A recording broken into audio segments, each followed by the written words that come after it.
Baginda Raja mendadak kangen, ingin bertemu dengan Abu Nawas, soalnya, sudah beberapa hari ini si cerdik ini tak menampakkan batang hidungnya. Sudah beberapa kali, lewat utusannya, Baginda memanggil Abu Nawas. Namun sang pelipur lara ini belum juga menampakkan diri. Pada hari itu, rindu Baginda Raja tak tertahankan. Ia ingin Abu Nawas menghibur hatinya yang galau. Setelah lama berpikir mencari cara agar Abu Nawas mau datang ke istana, Baginda Raja akhirnya menemukan ide yang super jahil. Raja kemudian memanggil 3 orang prajurit dan menyuruh mereka pergi ke rumah Abu Nawas. Pengawal, pergilah ke rumah Abu Nawas, beraklah di tempat tidurnya. Kalau kalian berhasil, maka masing-masing akan aku beri uang 1000 dirham, titah Baginda Raja serius. Kendati terasa aneh, tanpa pikir panjang, ketiga utusan Baginda Raja tersebut langsung menerima pemerintah Baginda, Daulat Paduka. Jawab ketiga prajurit tersebut secara bersamaan, mereka pun langsung berangkat menuju rumah Abu Nawas sesuai titah Baginda Raja.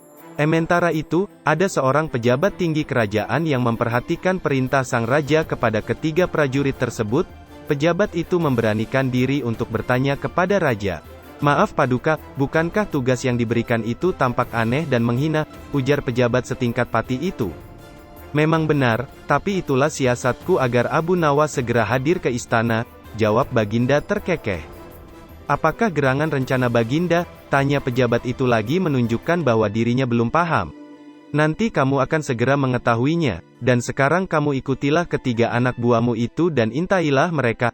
Sampaikan kepada Abu Nawas, bila dia berhasil menggagalkan tugas prajurit itu, maka ia akan aku beri uang 3000 dirham dan sekaligus ia boleh memukul utusanku itu," kata Baginda Raja. Dengan perasaan yang masih bingung, pejabat itu segera melaksanakan perintah raja. Dia segera berkemas dan menuju ke rumah Abu Nawas. Para prajurit Baginda Raja Harun al-Rashid yang sudah berangkat lebih dulu sudah tiba di rumah Abu Nawas. Ketiganya langsung mengetuk pintu rumah. Tak lama setelah itu, Abu Nawas pun membukakan pintu dan bertemu ketiga utusan Baginda Raja. "Kami diutus oleh Baginda Raja untuk buang air besar di tempat tidurmu. Karena ini perintah Raja, kamu tidak boleh menolak," kata salah satu prajurit. Abu Nawas kaget bukan kepalang. Tapi ia segera sadar, permainan sedang dirancang Baginda Raja. "Oh, silakan. Saya sama sekali tidak keberatan. Silakan saja kalau kalian mampu melaksanakan perintah Raja," ucap Abu Nawas kemudian. Ia segera memutar otak. "Betul?" tanya prajurit raja memastikan. "Iya, silakan saja," sahut Abu Nawas enteng. Abu Nawas mengawasi orang-orang itu beranjak ke tempat tidurnya dengan perasaan geram yang sudah ia tahan. "Betul-betul kelewatan," gumam Abu Nawas dalam hati. Abu Nawas memutar otak untuk menggagalkan tindakan bodoh dan kurang ajar 3 prajurit itu. Setelah berpikir beberapa saat, Abu Nawas akhirnya menemukan cara untuk menggagalkan tugas para utusan tersebut.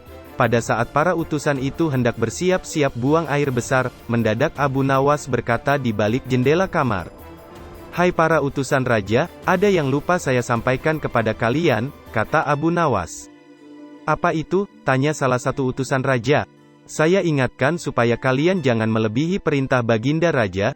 Jika kalian melanggar, saya akan pukul kalian dengan sebuah pentungan besar dan setelah itu saya akan laporkan kepada Baginda bahwa kalian melanggar perintahnya," ancam Abu Nawas.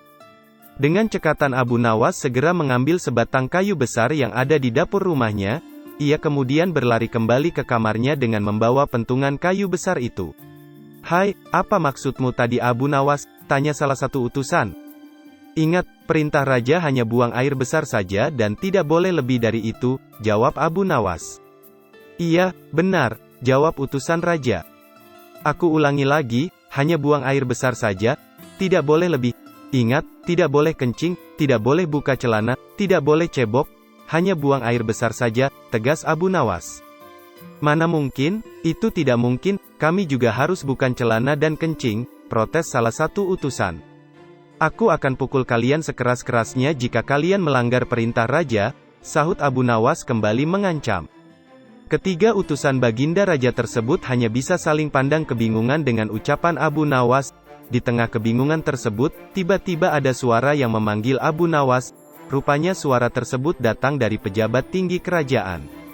Melihat kedatangannya, Abu Nawas dan ketiga utusan raja segera berkumpul untuk menemui suara tersebut. Aku sudah mendengar perdebatan kalian. Baginda Raja memang memerintahkan para utusan untuk berak di tempat tidurmu. Jika mereka sanggup, masing-masing akan mendapatkan 1000 dirham. Jika mereka gagal, maka mereka boleh engkau pukul sesuka hatimu, kata petinggi kerajaan tersebut. Oh, begitu? Lalu hadiah dari Baginda untukku berapa tuanku? Tanya Abu Nawas dengan mata berbinar. Sekarang juga engkau boleh menghadap Baginda Raja untuk menerima 3000 dirham, jawab pejabat itu. Mendengar itu, Abu Nawas dibuat kaget serta gembira. Sebelum menghadap Baginda Raja, Abu Nawas kembali mengambil pentungannya lalu mengejar ketiga utusan raja yang hampir buang air besar di ranjangnya. Ketiga utusan itu pun lari terbirit-birit. Baginda Raja sangat yakin engkau dapat mengatasi masalah ini. Baginda memang menginginkan kehadiranmu di istana untuk menghibur hatinya yang saat ini sedang gundah gulana, jelas pejabat tinggi kerajaan tersebut sambil tertawa. Abu Nawas setuju. Mereka pun berangkat menuju istana untuk memenuhi panggilan Baginda Raja sekaligus mengambil hadiah 3000 dirham.